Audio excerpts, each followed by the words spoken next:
Peacock fuels your true crime obsession with exclusive new originals. John Wayne Gacy, Devil in Disguise. Clowns can get away with murder. And Epstein's shadow, Ghislaine Maxwell. She inherited Jeffrey Epstein's secrets. Plus the most bingeable crime series, Snapped. Sign up now at peacocktv.com. Assalamualaikum, salam sejahtera. Ini adalah Dialog Tiga Penjuru.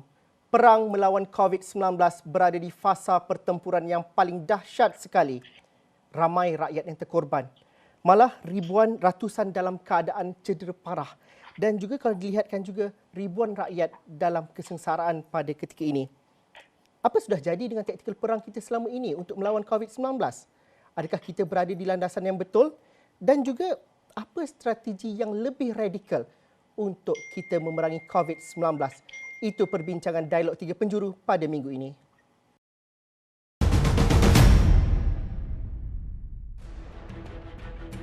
Situasi COVID-19 bertambah kritikal. Apa langkah yang cukup radikal untuk kita lakukan pada ketika ini?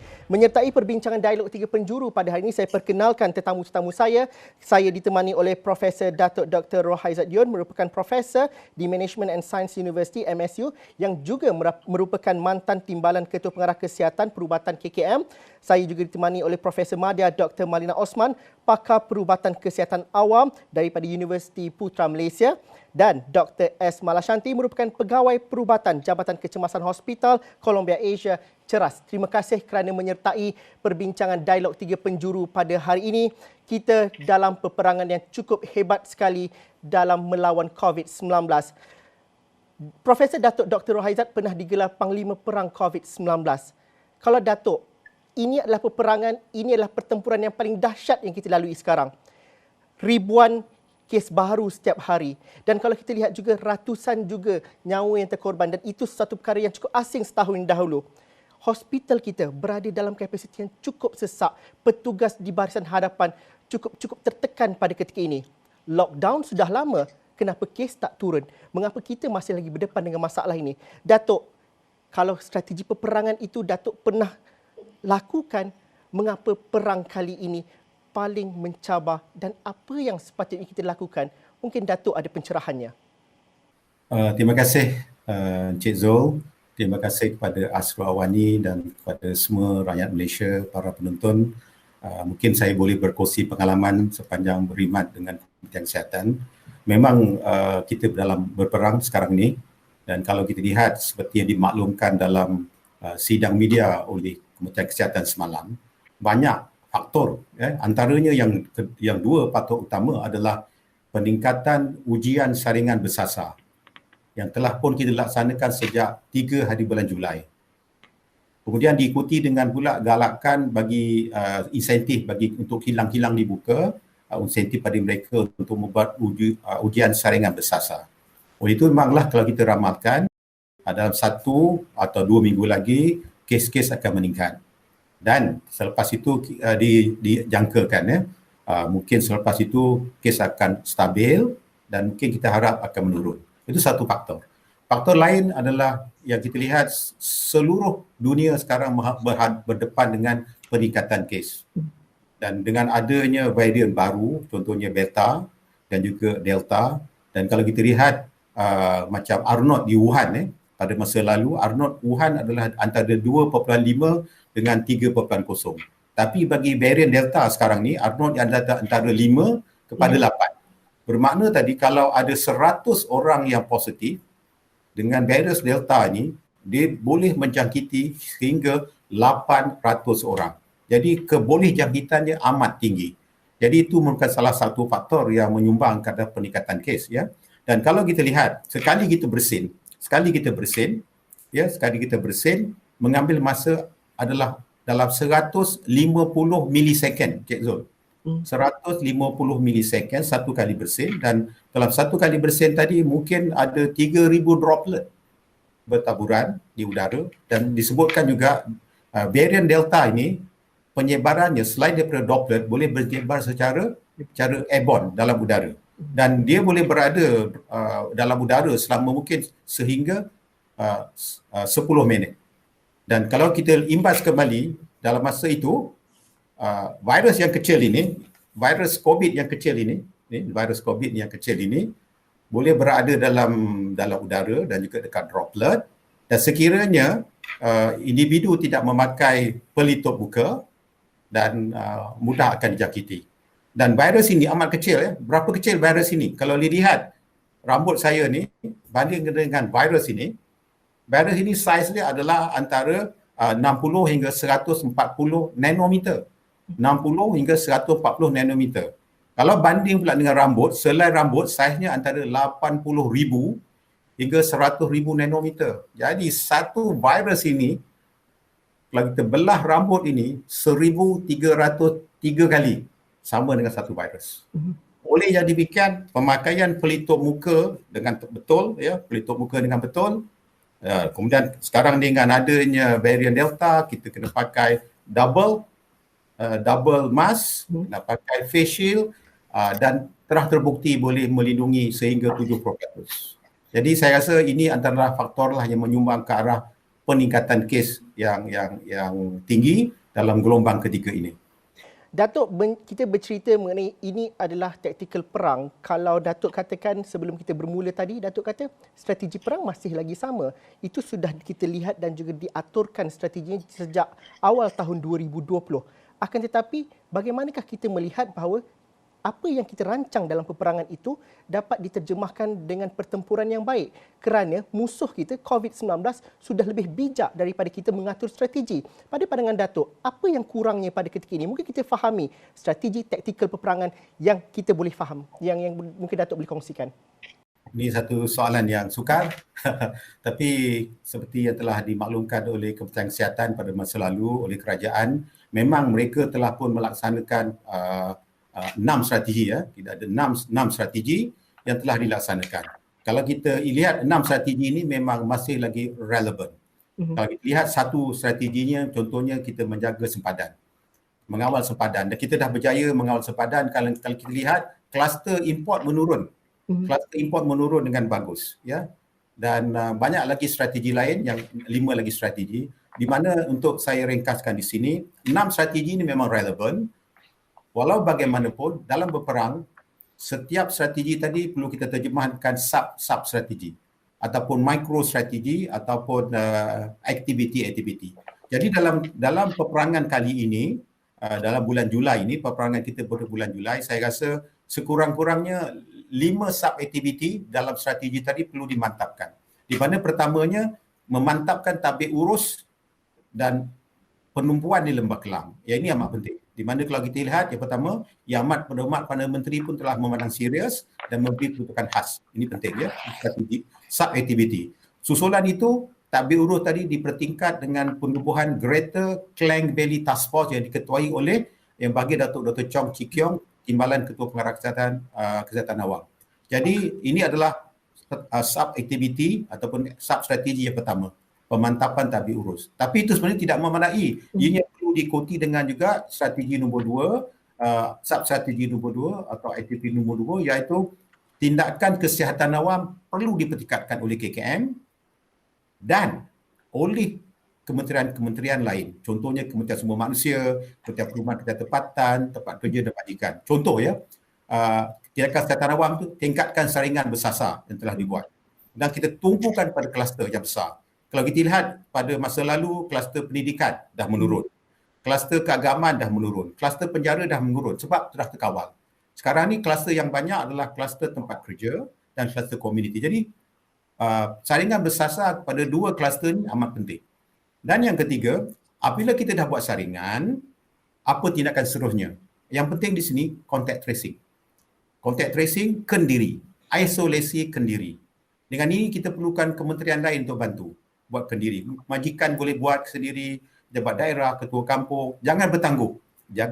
Lakukan segera. Jadi jangan tunggu hingga anggota KKM datang. Mereka boleh buat saringan kendiri, jadi apabila mereka buat saringan, jadi kes-kes tidak menular keluar. Selain dari itu, peran tindakan kesihatan awam ni bukan hanya untuk Kementerian Kesihatan. Kementerian Sumber Manusia membuat pematuhan kepada Akta 446. Itu yang telah diwartakan pada tahun lepas, 18 September 2019, dan kita 2 tahun yang lepas. Ini berkaitan dengan penyediaan perumahan, penginapan, kesihatan dan sebagainya. Jadi Itu Kementerian Sumber Manusia. Dan juga kalau kita lihat pihak berkuasa tempatan juga kena bantu membuat nyahkuman, membuat sanitasi di lokasi-lokasi tertentu. Dan di samping itu ya, sub-strategi nombor 3 adalah memperkasakan komuniti. Itu penting. Tadi yang nombor 1 tabik urus, nombor 2 kesihatan awam, nombor 3 memperkasakan komuniti. Dalam konteks ini kena patuh SOP. Itu paling penting. Kena patuh SOP dengan sepenuhnya. Mematuh SOP ini, kalau kita duduk rumah, kalau tak ada keperluan, duduk di rumah. Tapi kalau ada keperluan, perlu keluar. 3 perkara yang utama di sini, inilah yang biasanya disebut tentang vaksin yang bukan suntikan. Apa vaksin dia, apa SOP dia? Kalau kita terpaksa keluar, pergi bekerja dan sebagainya, patuhi 1 meter jarak. Dan kedua, pakailah pelitup muka. Pakai pelitup muka, dan bila pakai pelitup muka, kita kena pakai pelitup muka dengan betul. Pakai double mask dan betul. Kalau kita lihat dalam media juga kita lihat ada yang pakai pelitup muka hanya cover dagu. Jadi insya-Allah lah dagu dia tak dapat COVID. Ya, tapi hidung masuk COVID. Ada juga dalam satu kita lihat mereka tertutup menutup sebelah atas. Iaitu dalam konteks ini hidung tak dapat COVID tapi COVID masuk dari mulut. Jadi pematuhan SOP itu penting. Yang pertama tadi adalah penjarakan 1 meter. Kedua, bila terpaksa keluar pakai pelitup muka dengan betul, dan ketiga sering basuh tangan. Bawalah sanitizer yang kecil dan kerap mencuci tangan. Itu adalah sub-strategi nombor 3. Dan sub-strategi nombor 4 ataupun aktiviti nombor 4 dalam menangani peperangan ini, kapasiti rawatan. Tadi kita dah mantapkan tabik urus, kedua meningkatkan aktiviti kesihatan awam, yang ketiga memperkasakan komuniti, yang keempat rawatan. Kapasiti rawatan tak boleh diambil remeh. Sebab itu sekarang ni kalau di Selangor saja ada 28 COVID Assessment Center. Dan sekarang pun telah dikemaskan lagi lebih tersusun, kemudahan pada pekerja, laluan khas. Kemudian PKRC pula. Banner PKRC dan PKRC di MAEP pun telah jadi MAEP 2.0. Kalau imbas kembali pada 2020, zaman saya dulu, kita Wuhan membina hospital dalam 10 hari. Betul. Tapi kita membina MAEP dalam masa 3 hingga 4 hari. Dan sekarang MAEP 1.0 bertukar kepada MAEP 2.0. Di mana sekarang menjadi hospital bersepadu. Dan selain dari itu kita tambah hospital COVID, kita buat penyuburluaran dan sub-strategi nombor 5 ataupun aktiviti nombor 5 adalah vaksinasi lah. Jadi vaksinasi ini perlu dipercepatkan dan dipantaskan. Itulah input dari saya, Encik Zul. Dan kalau kita lihat Datuk menyebut mengenai capacity hospital, Dr. Malina, kes tinggi hari Selasa 11,000, hari Rabu pun 11,000 dan juga keadaan begitu sesak di CAC, Pusat Saringan COVID-19 Hospital juga sesak. Dan ini mempengaruhi indikator untuk nilai ambang untuk sebuah negeri beralih ke fasa seterusnya dalam PPN. Dengan melihat kepada aspek bebanan di hospital, bagaimana nak meredakan bebanan frontliner di hospital? Ketua Pengarah Kesihatan hari itu menyebut bahawa seramai 300 lebih petugas Barisan Harapan, pegawai perubatan di luar Lembah Kelang diminta untuk bertugas dan juga diarahkan ke Lembah Kelang untuk membantu kesesakan di sini. Akan tetapi adakah itu cukup kerana rawatan COVID, rawatan di ICU stage 4, 5 memerlukan perkara yang lebih menyeluruh? Pandangan Dr. Malina. Okey, dalam konteks ni apabila kita melihat sistem perkhidmatan kesihatan kita yang begitu terbeban dan di sebahagian hospital berada di ambang kelumpuhan, saya berpendapat dari segi kesihatan awam kita tidak boleh membiarkan frontliners kita sendirian. Masing-masing di peringkat masyarakat dalam setiap lapisan perlu memikirkan cara bagaimana kita perlu membantu untuk mengurangkan ataupun meredakan bebanan yang sedang ditanggung oleh anggota frontliners. Di pihak hospital ataupun pusat-pusat yang menyediakan kemudahan kesihatan, mereka mempunyai organisasi yang tersendiri. Mungkin ada pelawat hospital, pasukan pelawat hospital kalau saya tak silap yang memberikan feedback dari masa ke semasa, dan mereka juga ada organisasi NGO yang berhubung antara satu sama lain dengan pihak hospital, dan ini boleh diteruskan di sepanjang kita menghadapi tekanan yang begitu berat dengan kenaikan kes dan sebagainya, dan kita di kalangan orang ramai juga perlu memberikan respons yang positif maksudnya bila dipaparkan dalam sosial media kaki tangan kita tertekan dengan pelbagai bebanan tugas perlu disertakan dengan kata-kata motivasi yang baik. Ya. Di sudut itu bagi saya ia sangat membantu mereka yang kepenatan, mereka yang tertekan, ya, perasaan mereka ya, dengan keluarga masing-masing dalam mengharungi keadaan-keadaan yang amat sukar ini. Pada saya di pihak hospital juga perlu membuka platform bagaimana kita di peringkat masyarakat ni boleh membantu mereka. Jangan tutup pintu-pintu ataupun ruang-ruang yang mana masyarakat boleh berhubung. Sentiasa welcome ya, ataupun mengalung-alungkan. Tidak bermakna bila kita menerima bantuan tu kita kalah ya. Ini sebenarnya adalah merupakan satu keadaan yang mana kita sama-sama untuk memperkasakan setiap sumber yang kita ada dalam membantu anggota barisan hadapan kita. Dan dalam aspek itu kalau kita cerita, tadi Dr. Malina ada menyebut mengenai bagaimana kawalan kendiri. Dr. Mala berada di Jabatan Kecemasan meskipun di hospital swasta tetapi bebanannya cukup berat dan juga cukup tertekan pada ketika ini. Sama juga seperti di hospital-hospital awam. Bagaimana nak mengurangkan tekanan frontliner pada ketika ini? Benar ada tambah katil, tambah facilities, tambah pegawai perubatan dari luar. Adakah itu cukup kerana situasi semasa di lapangan perlu kita fahami dengan telus dan juga dengan baik, Dr. Mala? Terima kasih Zul for that question. Terima kasih Dr. Malina juga Datuk Dr. Untuk share platform dengan saya hari ini. Bagi saya bagaimana bebanan frontliner boleh lebih dikurangkan, macam yang Dr. Malina cakap tadi, kita kena welcome lebih banyak bantuan. Jadi di hospital memang buat masa sekarang masing-masing bekerja double shift on call setiap hari. Jadi sokongan seperti makanan untuk petugas kesihatan disalurkan di situ, kawasan rehat yang cukup, air yang cukup. Jadi perkara-perkara ini boleh diraikan daripada orang ramai. Itu bantuan kepada frontliner. Macam nak kurangkan bebanan. Sebenarnya golongan kategori 1 dan 2 COVID-19, most of the time mereka tidak perlu ke jabatan kecemasan dan mereka juga tidak perlu ke hospital.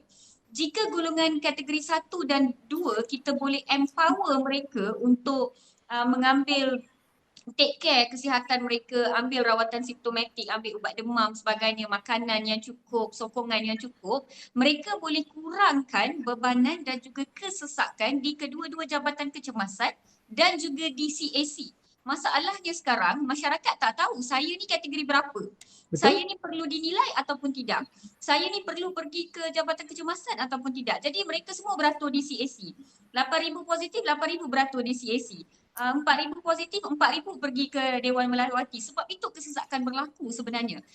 Perlu ada sokongan secara berterusan dari segi remote, sama ada menggunakan kaedah seperti telemedicine dan juga sokongan-sokongan yang lain dari segi daerah, dari segi contohnya DUN kawasan masing-masing, dari segi penghulu kampung kawasan masing-masing, JKM kawasan masing-masing dan sebagainya, untuk memberi sokongan kepada golongan yang perlu menjalani kuarantin kerana mereka close contact, dan juga golongan kategori 1 dan 2 yang sesuai rehat dan duduk di rumah dahulu. Of course ada kategori 2 yang perlu pergi ke pusat saringan, especially kalau mereka warga emas, berisiko tinggi, ada penyakit komorbid dan sebagainya. Tetapi golongan yang sesuai untuk kuarantin di rumah dulu, jika kita boleh stabilkan jangkitan mereka dan gejala mereka dari awal, kita boleh kurangkan kesesakan ni sebenarnya. Masalahnya bila kes naik, semua orang panik, semua orang confused, masing-masing takut. Jadi masing-masing bersesak-sesak di jabatan kecemasan. Bila pergi CAC, terlampau pack, barisan panjang, mereka pergi ke jabatan kecemasan pula. Dan bila kita lambat rawat mereka, contohnya simptom awal hanyalah muntah dan cirit-birit, mengalami dehidrasi. Mereka perlukan rawatan sedikit saja, mereka boleh distabilkan. Tapi bila kita rawat lambat, dia lagi menjadi lebih teruk. So dia macam chain reaction sebenarnya. Jadi saya memandang bahawa kita kena fokus kepada golongan kategori 1 dan 2. Mungkin kita boleh empower GPs, kita boleh empower klinik-klinik kesihatan, Jabatan Kebajikan Masyarakat, agensi-agensi kerajaan lain yang tidak begitu terbeban buat ketika ini, yang boleh membantu Kementerian Kesihatan Malaysia, boleh membantu agensi kesihatan. Mungkin mereka boleh digerakkan untuk memberi bantuan secara remote. Tak perlu jumpa pun tak apa, mungkin dari segi video, memberi arahan dan mengurangkan panik, memberi sokongan dari segi psikososial, dari segi emosional, dan yang paling penting sekali golongan 1 dan 2 yang perlu menjalani kuarantin ini, bagi saya mereka perlu diberi sokongan dari segi equipment yang cukup untuk mereka kuarantin, makanan, pengangkutan, minuman, in fact, ya, semua sokongan itu jika diberi, mereka takkan pecah kuarantin mereka. Problemnya sekarang mereka kuarantin seorang diri. Lepas tu diorang perlukan makanan. Of course tak larat nak masak. So diorang buat apa? Diorang just keluar pergi beli makanan. Dan mereka akan cakap, saya nak buat macam mana doktor? Saya tak ada makanan. Saya terpaksa pergi restoran. So apabila mereka pecahkan dia punya kuarantin punya dia punya kuarantin kriteria tu, mereka dah menyebabkan penularan jangkitan. Mereka dah masuk ke dalam society. Itu yang saya lihat sebenarnya. Saya setuju Dr. Mala mengatakan bahawa komuniti kategori 1 atau 2 perlu dibantu. Akan tetapi realitinya juga tidak semudah itu Dr. Mala. Kalau berdasarkan pengalaman saya, pengalaman rakan-rakan, pengalaman mereka yang menjadi close contact dan juga ada kes positif, mereka akan menghubungi pusat CAC. CAC itu untuk mereka saring kerana saya tak tahu saya dalam kategori berapa, saya perlu pergi hospital atau tidak. Dekat rumah saya ada warga emas, dekat rumah saya ada anak kecil, saya berkongsi bilik air dengan yang lain. Jadi Dr. Malina, adakah kerana kita tidak berkomunikasi dengan lebih menyeluruh daripada segi pengurusan pentadbiran sehinggalah kepada rakyat kita panik pada ketika ini? Benar, ada yang mengatakan bahawa GP boleh memberikan surat kuasa HSO dan sebagainya untuk kategori 1 dan 2 dan ini dapat meredakan kesesakan di CAC contohnya di Stadium Melawati. Akan tetapi kita tercari-cari arah. Rakan-rakan saya ada yang close contact kata, dekat mana saya nak pergi? Perkara-perkara itu, komunikasi itu masih lagi belum berlaku dengan baik. Pada pandangan Dr. Malina, bagaimana kita kalau tengah perang ni, kita kena bagi tahu koman yang sebaiknya? Melalui pengalaman saya lah di lapangan ya, konteks komunikasi ni sebenarnya sangat penting ya apabila kita mengawal wabak. Perlu ada penyelarasan yang mana setiap individu tahu dari mana sumber yang perlu diikuti dan dilaksanakan. Maksudnya sumber maklumat tu mesti jelas pada semua orang. Dan untuk maklumat ya yang untuk disampaikan kepada masyarakat, kita menghadapi cabaran hari ini, kita banyak media sosial ya, sumber-sumber di Facebook, Instagram, Twitter, TikTok ataupun mana-mana website dan juga sumber-sumber maklumat dari jabatan-jabatan kerajaan yang berkenaan ya. Disebabkan oleh hyperinflation maklumat ni, kadang-kadang saya dapati ialah mereka yang di lapangan, terutama masyarakat individu, tak tahu nak refer yang mana satu ya. Kadang-kadang pin up maklumat tu kadang-kadang agak ketinggalan ya, yang terbaru ni tak ada. Jadi pada pandangan saya, kita perlu menyelaraskan keadaan ini. Kalau di peringkat kebangsaan, maklumat untuk kebangsaan. Kalau untuk negeri, daerah hanya daerah. Sebab bila kita tengok daerah, habis semua peringkat kebangsaan, negeri semua dimasukkan dalam laman-laman sosial media. Jadi bila kita nak cari tu, tercari-cari mana satu ni maklumat-maklumat yang berkenaan. Jadi di situ antara yang kita boleh tambah baiklah. Dan di samping itu juga pada pandangan saya, kita perlu ada satu circle ataupun individu-individu yang mana kita boleh berhubung ya terus untuk mendapatkan maklumat-maklumat yang diperlukan. Jadi mereka ini memudah cara ya, tidak melirik-lirik ataupun sehingga menyebabkan kekeliruan di lapangan. Komunikasi ni pada pandangan saya ada banyak perkara yang mempengaruhi. Yang jelas di sini ialah di peringkat atasan, pertengahan dan juga bila dimaklumkan di bawahan tu memang perlu ada satu command ataupun arahan yang standard ya, maksudnya semua orang faham, menerima dan juga untuk dilaksanakan. Dan tidak ada campur tangan mana-mana yang hingga menyebabkan ada kekeliruan yang berlaku. Jadi maklumat tu sampai sama ada di peringkat swasta, kaki tangan awam ataupun mereka-mereka individu dalam masyarakat. Jadi itu yang saya dapat fikir dalam konteks komunikasi yang perlu diseragamkan dalam pengendalian wabak ini. Perbincangan Dialog 3 Penjuru akan kami teruskan selepas ini. Kita berhenti rehat seketika dahulu.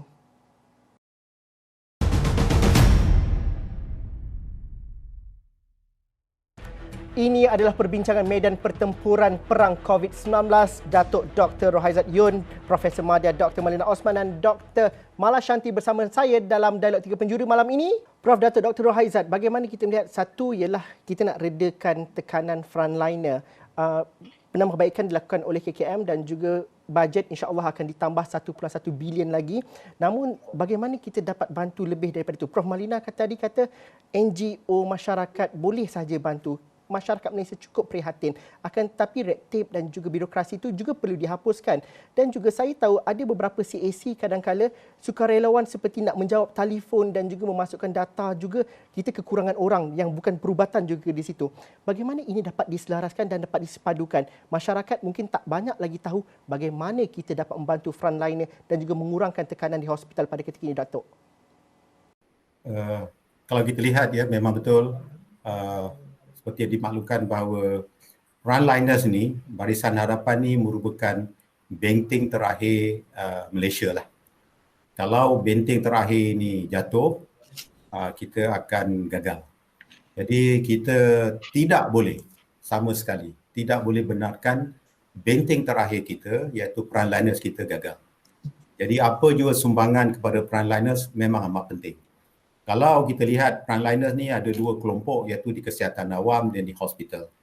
Dua-dua memang penting. Kalau di hospital, 4 strategi utama. Yang pertama adalah kita kena pastikan rawatan kepada pesakit COVID pada tahap yang memuaskan. Jadi bila tahap yang memuaskan, kadar mortality yang rendah, kadar kesembuhan yang tinggi, jadi ini memberi motivasi kepada frontliners. Yang kedua, kita kena protect healthcare workers. Kita kena protect frontliners tadi. Kalau kita lihat beberapa negara di dunia, ada yang mereka strike, tak nak bekerja dan sebagainya. Di Malaysia, kita pastikan frontliner cukup PPE, peralatan yang cukup. Dan kalau kita lihat pemulih semalam, banyak yang sumbangan diberi kepada imbuhan-imbuhan, insentif diberi kepada sukarelawan. Dan yang ketiga, untuk kita bantu juga untuk di hospital ya, strategi yang ketiga iaitu rawatan kepada pesakit bukan COVID. Tadi rawatan pesakit COVID. Yang kedua, frontliners. Yang ketiga adalah pesakit bukan COVID. Itu juga memberi tekanan kepada frontliners dan juga memberi tekanan kepada masyarakat. Yang keempat adalah sumbangan dari masyarakat. Itu dari segi hospital. Kalau dari segi kesihatan awam, banyak lagi mereka boleh bantu. Dalam konteks ini, kalau kita lihat sumbangan orang awam menurunkan beban frontliners adalah berbagai. Bermula daripada kesihatan awam, melakukan contact tracing, kepada aktiviti vaksinasi sebagai membantu dalam aspek-aspek bukan klinikal, sehinggalah kepada hospital iaitu memberi sumbangan dari segi makanan dan sebagainya, dan juga memberi maklumat yang penting. Dan selain dari itu, yang paling kecil adalah saya rasa membuat motivasi supaya rakyat tampil membuat vaksinasi, dan juga di samping itu membantu kepada mereka memberi pengetahuan bagaimana membuat isolasi sendiri, membuat saringan sendiri. Apabila kes telah bertambah banyak, tak dapat tidak ada kes yang kurang dapat diuruskan oleh pihak Kementerian Kesihatan. Di sinilah peranan semua pihak. Dan kalau kita lihat pada hari ini, seluruh Malaysia amat terharu. Saya personally amat terharu. Bukan hanya NGO, orang perseorangan, banyak yang datang. Jadi itu saya rasa memang merupakan satu booster lah. Booster kepada frontliner untuk kuat semangat. Sebab saya maklumkan tadi, frontliners kita, hospital kita adalah benteng terakhir. Sama sekali kita tidak akan benarkan benteng terakhir kita jatuh. Jadi kita kena bersatu padu, pastikan moral mereka pada tahap yang tinggi. Bantu pada mereka juga ada suami, mereka ada anak, mereka ada ibu, mereka nak balik, nak cium anak pun mereka takut dan sebagainya. Oleh itu, memantapkan lagi moral, mengukuhkan frontliner, saya rasa adalah memang salah satu strategi yang penting, yang perlu dikekalkan. Mereka adalah benteng pertahanan kita, benteng pertahanan Malaysia. Situasinya pada minggu ini, kes tertinggi harian dicatatkan lebih 11,000 kes. Dan juga fakta juga menunjukkan bahawa kita juga memberikan vaksinasi harian lebih 450,000. Itu satu pencapaian dan juga ini boleh ditingkatkan lagi. Vaksinasi adalah kunci untuk kita keluar daripada pergelutan COVID-19 pada ketika ini. Di United Kingdom contohnya, Tan Sri DG memberikan contoh. Dahulunya, satu kematian bagi setiap 50 kes. Cukup tinggi sekali kematiannya. Tapi pada hari ini, satu kematian dalam setiap 1,000 kes. United Kingdom masih mencatatkan kes harian yang cukup tinggi, ribuan. Tapi mereka mencatatkan jumlah kematian dan juga mereka yang dimasukkan ke ICU single digit. Prof. Malina, bagaimana kita nak melihat ini adalah fasa paling getir antara kes yang paling tinggi dan juga vaksinasi yang tinggi. Dan sebagai rakyat, bagaimana kita memberikan keyakinan kita berada di landasan yang cukup mencabar tetapi hasilnya mungkin kita akan dapat lihat dalam masa 2-3 minggu lagi. Saya terlebih dahululah saya rasa sangat bersyukur ya, walaupun di peringkat awal pada bulan Februari Mac dulu kita berasa agak sangsi sama ada penerimaan vaksin tu dapat diterima atau tidak oleh rakyat Malaysia. Tapi berdasarkan maklum balas respon yang telah ditunjukkan, kita sebenarnya sangat bersedia dan tertunggu-tunggu ya untuk mendapatkan vaksin. Dan pada pandangan saya dalam konteks hari ini masing-masing memang menunggu-nunggu giliran masing-masing untuk mendapatkan vaksin dan kita melihat positif ya, sebaik saja divaksin kita dapat mengurangkan ataupun menurunkan kes. Dan dalam masa yang sama saya ingin sekali lagi mencadangkan ya di negeri-negeri Lembah Kelang terutamanya, cadangan ni saya dah utarakan ya beberapa kali sebelum ini. Disebabkan saringan kita yang agak tinggi, apalah salahnya selepas disaring negatif terus saja divaksin. Kenapa perlu ditunggu lagi? Sebab mereka ini terdedah kepada jangkitan dan saya tidak menolak. Kadang-kadang ada satu individu yang berulang-ulang kali disaring dan menyebabkan kemungkinan data-data tersebut agak inflated ya kalau kita tengok. Jadi saya harap keadaan itu dapat dilakukan dan kita dapat mempercepatkan lagi liputan vaksin di negeri-negeri yang berkenaan. Dan ini telah terbukti. Tan Sri Dr. Nur Hisham juga memberikan contoh semalam di kalangan petugas-petugas Barisan Harapan, petugas-petugas kesihatan, ada yang dijangkiti COVID-19 pada ketika bertugas dan mereka sudah melengkapkan dos. 8, hanya saya kira semalam hanya ada 6 kes yang berada di kategori 3 kes di kategori 4 dan 3 kes di kategori 5 dan selebihnya adalah kategori 1. Bagaimana Dr. Mala kalau kita dapat fahami caranya ialah vaksinasi dan juga rakyat juga perlu diyakinkan kalau ada 11,000 kes pada hari ini, kita dapat maklumkan kepada rakyat separuh daripadanya adalah kategori 1 dan sudah divaksin, itu mungkin mengurangkan panik dengan kes harian yang begitu tinggi kerana kes harian, kes baru bukanlah satu-satunya indikator untuk menceritakan realiti sebenar pada ketika ini. Dan juga bagaimana kita nak mengatakan bahawa ketika kes tengah banyak inilah kita perlu cepat-cepat dan juga tidak menangguhkan janji temu kita dan juga memilih vaksin dalam masa yang sama. Okey, yang pertama sekali walaupun telah divaksin, masih dijangkiti, ini menjadi dua dilema tau. Ada setengah orang yang rasa apa gunanya vaksin, kalau dah vaksin pun masih boleh dijangkiti. Contohnya apabila kes berlaku di IDCC Convention Center Sukarelawan PPV yang dijangkiti sendiri ya. Jadi ada yang mempertikaikan apa gunanya vaksin ni. Kita kena faham di sini, kita kena communicate dengan masyarakat dengan berkata bahawa vaksinasi akan menyebabkan gejala jangkitan lebih ringan. Ya, bila gejala kita lebih ringan, kita kurang batuk, kita kurang bersin, kita kurang demam dan sebagainya, kita akan kurang possibility untuk menjangkiti orang lain. Jadi dia ada dua perkara ya, gejala pada kita pun rendah dan kita menjangkiti ahli keluarga kita dan orang di sekeliling kita pun menjadi lebih rendah. Ini yang kita nak sebenarnya. Jadi memang betul angka dah capai 11,000 tetapi macam yang Cik Zul kata, kita tak ada pecahan berapa ramai yang vaksin dan dijangkiti dengan kategori 1 dan 2 yang tidak memerlukan rawatan. Saya kira agak tinggi orang yang ada peratusan yang dah vaccinated dengan gejala yang rendah di sana dan berapa ramai sebenarnya yang masih dengan gejala yang tinggi. Kalau KKM boleh bagi data yang lebih detail macam tu, will be very helpful. Tapi kita tahu nak bagi data sekarang, nak buat apa yang dibuat sekarang ni pun, data entry pun diorang tak menang tangan ni. Jadi kita tak boleh nak demand banyak sangatlah buat masa kita tengah berperang sekarang. Tapi of course at the back of our mind, kita tahu dan kita kena faham bahawa angka kes harian ini ada segelintir yang telah divaksinasi dan gejala mereka ringan. Dan yang kedua kita kena faham ya, kita sekarang dalam satu peperangan.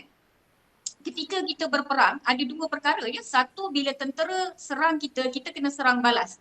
Kita kena serang balas. So ini adalah program vaksinasi ya. Mereka virus datang, virus mutate, kita kena vaksin, kita kena kuatkan bala tentera kita kena latih bala tentera kita dan kita kena serang balas. Itu yang pertama. Dan another portion of perang sebenarnya adalah merawat bala tentera kita yang tercedera. Yang itu yang telah dijangkiti dengan COVID. Kita tak boleh hanya kerana ramai yang tercedera kita berhentikan serang balas. Tak boleh perang kita akan lumpuh nanti. Kita kena serang balas.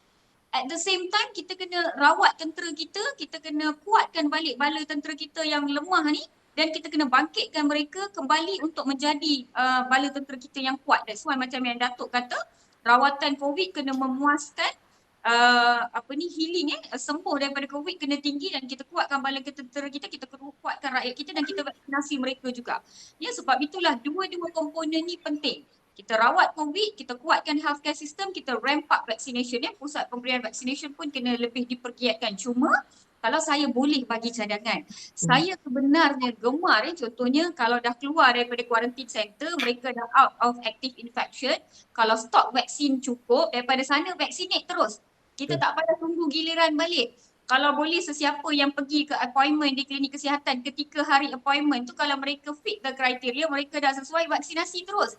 Tak perlu tunggu untuk pergi ke pusat vaksinasi jika boleh dibuat sebegitu. Ini ada banyak perancangan lah dari segi kesihatan awam. Mungkin Datuk tahu dengan lebih lanjut dari segi storage of vaccine, distribution, dia punya documentation dan sebagainya. Kalau logistik itu memberi laluan, sebab kalau boleh dibuat daerah ke daerah kita vaksinasi, tak perlu rentas daerah, I think proses mempergiatkan usaha vaksinasi ini boleh it can become even better. Itu cadangan dan juga pandangan daripada saya sebenarnya. Tapi penting juga untuk kita faham sudah divaksin bukan bermaksud kita perlu lupakan SOP. Memanglah kita seronok orang tengok Euro semua tak pakai mask, boleh full capacity dan sebagainya. Tapi kita belum sampai tahap itu lagi, Dr. Mala, betul? Kita belum sampai tahap itu. Untuk itu kita perlu capai satu herd immunity ataupun immunity kelompok at least 80%. Sekarang mereka kata at least 90% perlu divaksin dan penularan tempatan kena sangat rendah ataupun hampir kosong. Bila tiada penularan tempatan dan juga vaksinasi, kumpulan yang telah divaksinasi peratusannya tinggi, kita tahu sempadan kita ketat dan kita boleh jadi macam Euro 2020. Kita bakal ke sana tapi kita belum. Kita tak boleh declare kejayaan terlampau awal. Bila kita rasa kita dah berjaya trial SPM, saya dah dapat grade 1, saya nak relax, takut real SPM nanti tertidur. Jadi kita kena berperang sampai ke garisan akhir. Sekarang belum, sikit lagi kita kena bertabah sikit. Dan walaupun kita bertabah sikit, ujiannya cukup besar. Datuk Dr. Rohaizat, bagaimana kita faham juga situasi ini perlu menguji kesabaran dan juga pemahaman kita mengenai COVID-19 dan juga vaksinasi. Kita mengakui bahawa dengan 2 dos vaksinasi yang diterima dapat mengurangkan sehingga 50% kebarangkalian untuk dijangkiti COVID-19 dan menyebarkan ke orang lain. Dan juga mungkin mereka yang akan dah lengkap 2 dos ni berada dalam kategori 1 ataupun kategori 2. 14.5% lebih kurang rakyat Malaysia sudah melengkapkan dos kedua. Akan tetapi bagaimana kita nak dapat yakinkan bahawa dengan kes yang tinggi ini kita juga perlu pergiatkan lagi vaksinasi dan juga memberi keyakinan kepada mereka yang ragu-ragu kepada vaksin ini bahawa ianya berkesan dan kesannya mungkin belum kita lihat hari ini tapi memerlukan jangka masa untuk kita tuai hasilnya. Cik Zul, satu soalan yang sukar ya. Dan kalau bolehlah saya imbas kembali Cik Zul ya. Bloomberg telah mengeluarkan kenyataan pada bulan April, ujung bulan April, bahawa 26,000 telah diberikan vaksin di Malaysia dan Malaysia akan mencapai imuniti kelompok selama 4.9 tahun. Itu daripada Bloomberg, iaitu dikeluarkan pada bulan Mei. Tapi kalau kita lihat hari ini jumlah yang telah diberikan vaksin amat banyak. Ini adalah satu pencapaian yang baiklah. Dan apa yang perlu kita ketahui, kita kena pastikan pemberian vaksin itu dikata vaksin yang lengkap. Mana dapat dos pertama dan dapat dos kedua, dan kemudian selepas katakan 2 minggu lepas dos kedua, imuniti itu diharapkan akan pada tahap yang tinggi. Dan untuk meyakinkan rakyat ya, mungkin kita boleh lihat tadi telah disebutkan di UK. Pada kematian 1 bagi setiap 50 populasi telah menurun kepada 1 setiap 1,000. Itu di UK. Kalau dilihat di Singapura pula, sekarang ini kadar peratusan imunisasi adalah 60%. 60%. Kadar kematian tak sampai 50%. Dan banyak sektor di Singapura telah dibuka. Itu yang kedua. Yang ketiga, kalau kita lihat pula di ICU, di Kementerian Kesihatan Malaysia, rujuk pada ICU, pada masa lalu, bilangan pesakit yang tinggi adalah dalam kalangan warga tua. Tetapi kita lihat, warga tua adalah fasa 2 vaksinasi. Dan waktu ini, daripada data Kementerian Kesihatan, bilangan warga tua yang masuk ke ICU telah menurun dan telah diambil peratusan itu lebih tinggi pada warga muda. Jadi di sini kita lihat apabila negara telah beralih kepada fasa 3.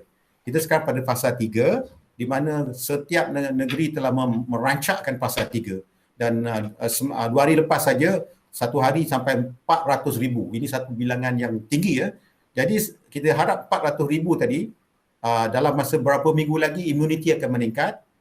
Kemudian dapat lagi vaksinasi nombor 2. Kita harapkan 2 minggu selepas dapat vaksinasi kedua, kadar imuniti akan tinggi. Jadi kita lihat tadi pengalaman di UK, pengalaman di Singapura, pengalaman di ICU Kementerian Kesihatan sendiri, dan yang ketiga kita lihat buktinya di Kementerian Kesihatan di mana 2,779 tadi Encik Zul dah sebut, 2,779 yang dah dapat vaksin kena COVID juga.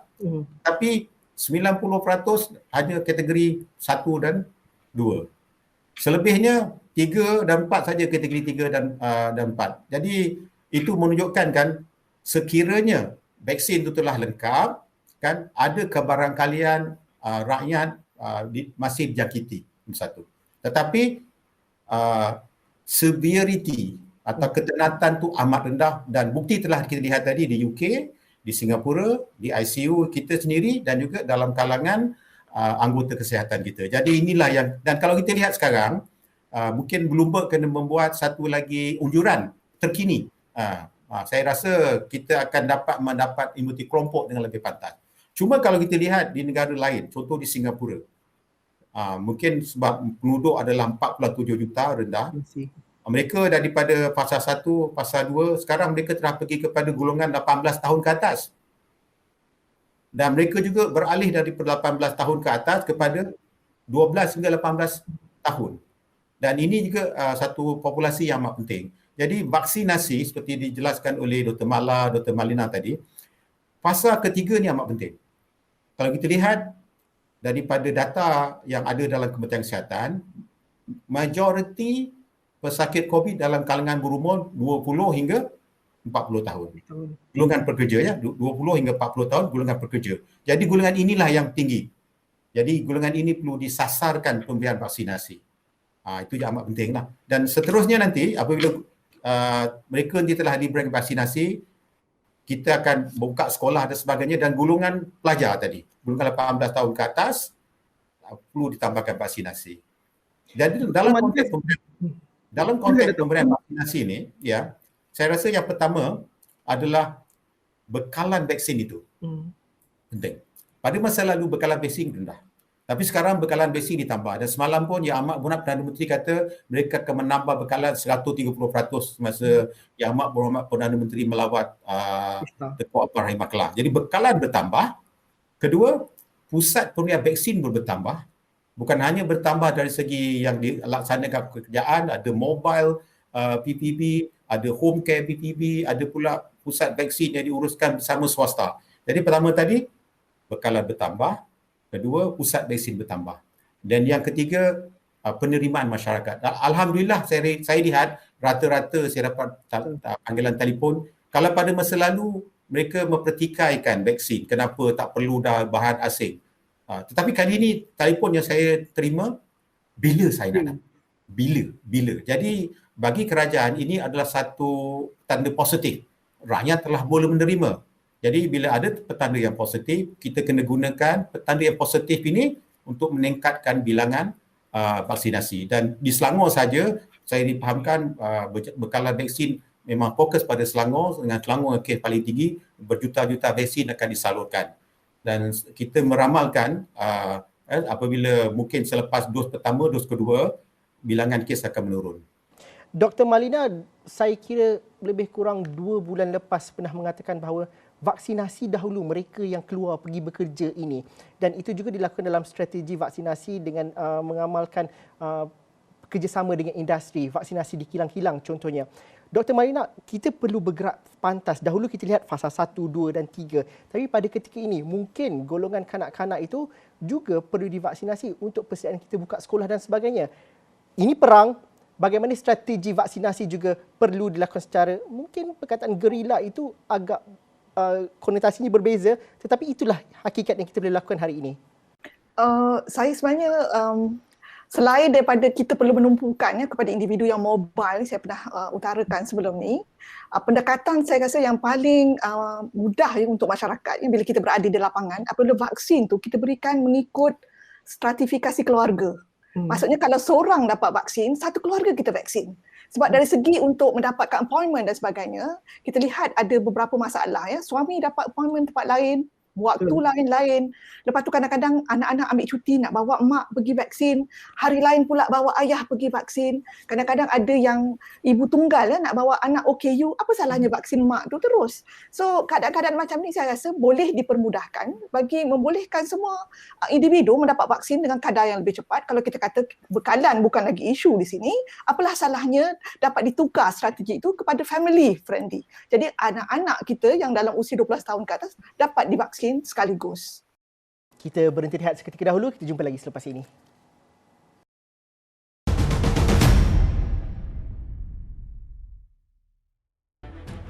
Okey, perbincangan kita teruskan di segmen terakhir. Dialog Tiga Penjuru, kita masih lagi bercerita situasi COVID-19 semakin kritikal. Apakah langkah radikal yang diperlukan? Saya ingin beralih kepada perbincangan kita di blok terakhir ini ialah kepada kerjasama antara awam dan swasta dalam aspek pengurusan COVID-19 dan aspek kesihatan secara keseluruhan. Ketika ini, ketika kita memberikan tumpuan kepada COVID-19, ribuan yang lain masih lagi menunggu temu janji. Mereka yang dalam keadaan sakit kritikal seperti kanser, malah pembedahan-pembedahan kecil juga tidak dapat dilakukan kerana kesesakan pada waktu ini. Dr. Mala mungkin dapat memberikan sedikit pemahaman dan juga gambaran. Adakah kerjasama itu berlaku dengan baik pada ketika ini? Adakah fasiliti swasta itu dapat diuruskan dan juga berlakunya kerjasama yang secara terus, secara common sense di antara swasta dan juga awam pada ketika ini, khususnya untuk merawat pesakit-pesakit bukan COVID, kerana bukanlah sesuatu perkara yang luar biasa. Rakan saya Syaf Syukri, ibunya ditangguhkan pembedahannya kerana lambatkan kes COVID-19. Malah beberapa kes yang berkaitan bukan COVID juga tertangguh kerana pandemik pada ketika ini. Bagaimana cerita di lapangan, Dr. Mala? Okey, buat masa sekarang ada kerjasama di antara sektor awam dan juga sektor swasta yang berlaku. Tetapi bukan pada semua level. Yang saya lihat contohnya pada level klinik kesihatan. Sebenarnya klinik kesihatan kerajaan pun banyak bertugas berkaitan dengan pesakit COVID. Yang mana klinik-klinik GP sebenarnya agak senyap sebab banyak orang yang panel pekerja swasta tidak pergi ke kerja, jadi fasiliti klinik kesihatan swasta tidak begitu digunakan. Jadi di sini saya boleh tengok sepatutnya satu partnership boleh berlaku yang mana mungkin klinik kesihatan kerajaan ia perlu dilakukan mengikut daerah, saya rasa setiap daerah boleh ada klinik kesihatan khas untuk COVID dan kita boleh berganding bahu yang mana GP digunakan untuk rawatan penyakit-penyakit kronik seperti kencing manis, darah tinggi, appointment yang biasa supaya cross contamination tidak berlaku. Jangkitan tidak berlaku apabila seseorang itu pergi ke appointment. Seorang ibu mengandung pergi ke appointment untuk scan, berjumpa dengan klinik kesihatan, kontak casual di situ dan dijangkiti pula. Jadi bila kita boleh asingkan yang ini COVID, yang ini bukan COVID, maka kita boleh elakkan cross contamination sebegini. Dan saya rasa kerjasama sebegini wajar berlaku di peringkat hospital juga yang mana setiap daerah, contohnya Kajang, Keras, Serdang, setiap daerah wajarnya ada satu hospital COVID, satu hospital non-COVID. Jadi ia sekaligus mengurangkan confusion masyarakat sebenarnya. Kalau contohnya Kajang, saya berada di Kajang. Okey, satu hospital yang kita ambil satu government, dia jadi hospital COVID. Jadi semua yang berkaitan dengan COVID, kanak-kanak, ibu mengandung, on tour and whatever, dia pergi ke sana. Jadi yang bukan COVID, hantarkan ke hospital swasta di daerah yang sama. Perlu ada satu public-private partnership di situ. Berlaku sekarang tetapi saya rasa boleh ditambah baik.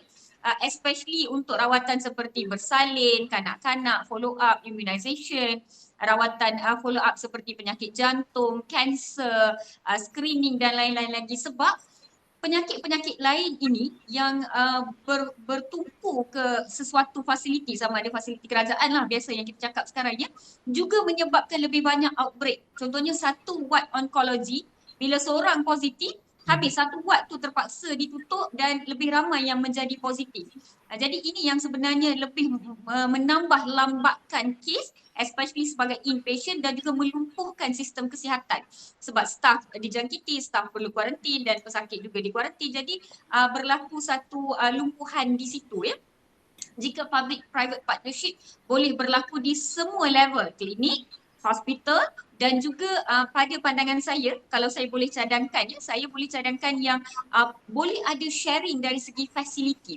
Contohnya fasiliti X-ray, CT scan, laboratory ya, jika boleh ada public-private partnership di situ, saya kira dan of course yang boleh usahakan perkara-perkara ini berlaku adalah pengarah-pengarah ya, level-level high level lah bukan saya lah, level-level datuk dan public-private partnership sebegini boleh di-strengthen dan boleh membantu untuk mengurangkan kes, especially kes yang di hospital, kes yang bergejala tinggi. Sebab kita tahu yang pergi ke appointment ke klinik kesihatan contohnya adalah golongan warga emas yang mempunyai penyakit komorbid. Yang pergi ke hospital untuk appointment, mereka memang ada masalah kesihatan, follow up untuk kanser ataupun ibu mengandung. Jadi mereka golongan berisiko tinggi. Apabila mereka dijangkiti, lagilah sesak hospital. Jadi kita cuba kurangkan di situ. Saya rasa public-private partnership berlaku sekarang, kerjasama ada, bagus, tetapi kita boleh tambah baik lagi dan kita boleh tambahkan di semua level. Of course saya rasa pejabat kesihatan daerah, kesihatan awam adalah satu bala tentera yang sangat penting dalam peperangan pandemik COVID-19 ini. Dan sepatutnya di kesihatan awam iaitu kesihatan daerah juga sepatutnya ada private yang masuk dan bantu mereka dari segi close contact tracing, notification of case dan sebagainya. Tetapi itu level yang lain lah ya, sebab kesihatan awam ni dia lebih kompleks ya, dia lebih dekat dengan pentadbiran. Jadi agak susah untuk kita bantu dari segi district level dan dari segi JKNS level, dari segi kesihatan awam level. Jadi dari segi-segi yang lain tu jika boleh ditambah baik, saya harap penularan di fasiliti kesihatan dapat dikurangkan. Apa kekangannya pada ketika ini, Dr. Malina, kalau dapat saya tanyakan? Pada pandangan saya, kalau kita lihat dari segi kekangan tu, kalau tengok kesihatan awam, semua adalah merupakan perkhidmatan yang tidak memerlukan kos seperti mana perawatan di klinik ataupun hospital ya. Semua perkhidmatan yang diberikan semua memang tidak melibatkan banyak, dan disebabkan itu tidak banyak penglibatan swasta saya ingat dalam aktiviti-aktiviti yang melibatkan saringan kontak ataupun ujian saringan dan sebagainya. Untuk itu pada pandangan saya dalam konteks ini kolaborasi boleh dibuat dengan agensi kerajaan yang lain. Saya bagi contoh dengan pihak kesihatan awam Angkatan Tentera contohnya. Kalau misalnya kata sebahagian daripada kontak tracing dan saringan tu ataupun membawa pesakit daripada rumah ya ke hospital, mungkin pihak tentera boleh membantu dengan kemudahan yang mereka ada. Dan di samping itu juga mungkin kementerian-kementerian lain yang menyediakan kemudahan yang hampir sama yang mempunyai sektor kesihatan awam dapat membantulah di situ untuk setiap daerah-daerah yang terkesan. Datuk Dr. Rohaizat, saya nak tanyakan soalan ini kalau Datuk dapat sentuh juga sedikit mengenai antara swasta dan juga awam ini, tetapi saya mungkin berbaki kurang daripada 5 minit. Apa harapan Datuk ketika ini? Bagaimana kita dapat mengembling usaha? Memang kita sukar, kita susah pada ketika ini, tetapi semua orang memainkan peranan yang cukup penting, daripada semudah mematuhi SOP, memakai pelitup muka dan juga mematuhi SOP, sehinggalah mereka yang berada di hospital malah mereka yang di peringkat pembuat dasar. Apa harapan Datuk? Harapan saya adalah kalau boleh seluruh rakyat Malaysia bersatu padu, kita amalkan apa yang mereka maklumkan, iaitu whole of government approach, whole of society approach. Bukan menuding jari antara satu sama lain, tapi waktu ini bekerjasama melawan musuh kita. Kalau kita lihat tadi disoalkan oleh Encik Zul tentang kerjasama antara awam dengan swasta, tapi sebenarnya kerjasama awam dengan awam, kerjasama awam dengan swasta, dan kerjasama awam swasta bersama rakyat dan semua sekali digeling sama. Kalau saya nak imbas kembali kerjasama antara awam dengan swasta, pertama dulu ada dalam mengambil ujian COVID. Kementerian Kesihatan terhad.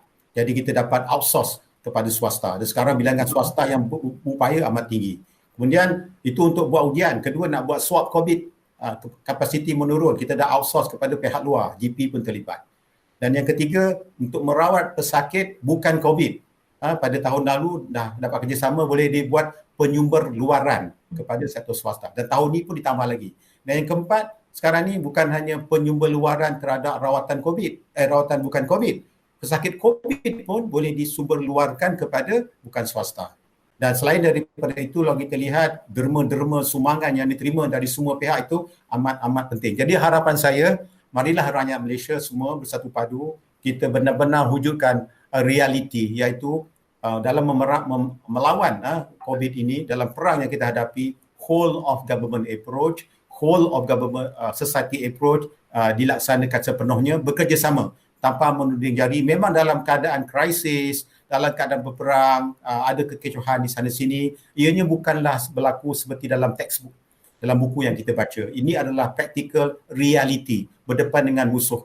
Jadi apa yang kita belajar dalam textbook semua nak diasimilasikan, nak diterjemahkan, nak ditranslate, nak diillustrate dalam pelaksanaan. Memang agak sukar, tapi insyaAllah kita ada dua strategi tadi yang utama, strategi kesihatan awam yang telah saya sebutkan, dan strategi nombor 2 adalah vaksinasi. Dan dua-dua ini berjalan selari, dan kita lihat strategi kedua vaksinasi sekarang amat pantas, dan saya yakin, optimistik dalam masa 2 minggu lagi kita akan dapat melihat perubahan yang positif ke arah melawan virus ini.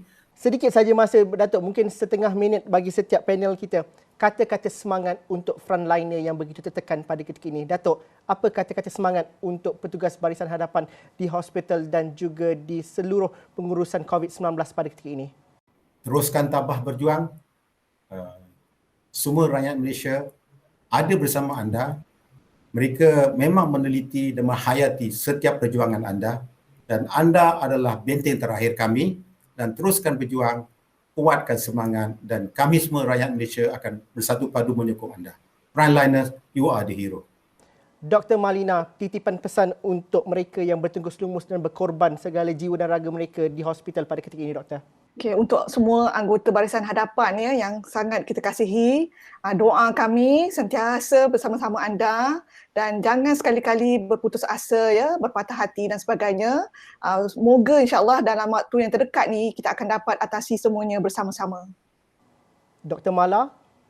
Kepada rakan-rakan saya yang di lapangan, ketika bekerja, kita bekerja sepenuh hati, kita buat yang terbaik yang kita mampu untuk saudara kita, untuk rakan-rakan kita, rakyat Malaysia.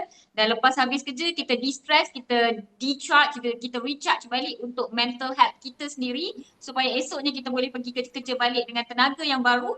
Dan kita percaya, kita berharap walaupun tahun ni kita terlepas raya puasa, raya haji, kita janji next year kita semua akan beraya di kampung. Don't worry, we can do it. InsyaAllah, dan kita harapkan juga petugas barisan hadapan kita sentiasa mempunyai kekuatan, dan juga kami cuba juga untuk memberikan kekuatan kepada anda. Terima kasih kepada anda yang menonton. Jaga diri, jaga keluarga anda supaya bukan sahaja dijangkiti, menghindari diri daripada dijangkiti COVID-19, tetapi daripada masalah-masalah kesihatan lain. Sistem kesihatan kita perlukan bantuan kita semua, dan sekiranya sudah ada janji temu untuk vaksinasi, jangan ragu-ragu untuk mendapatkan dos suntikan anda. Terima kasih kerana menonton Dialog 3 Penjuru pada malam ini. Assalamualaikum dan salam sejahtera. Kita jumpa lagi.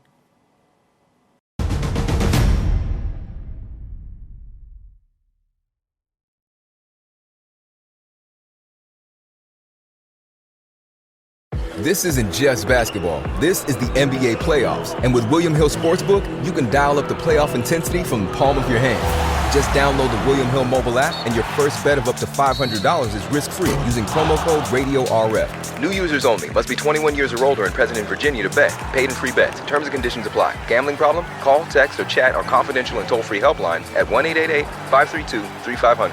William Hill Sportsbook, proud partner of the NBA. Let's make it interesting.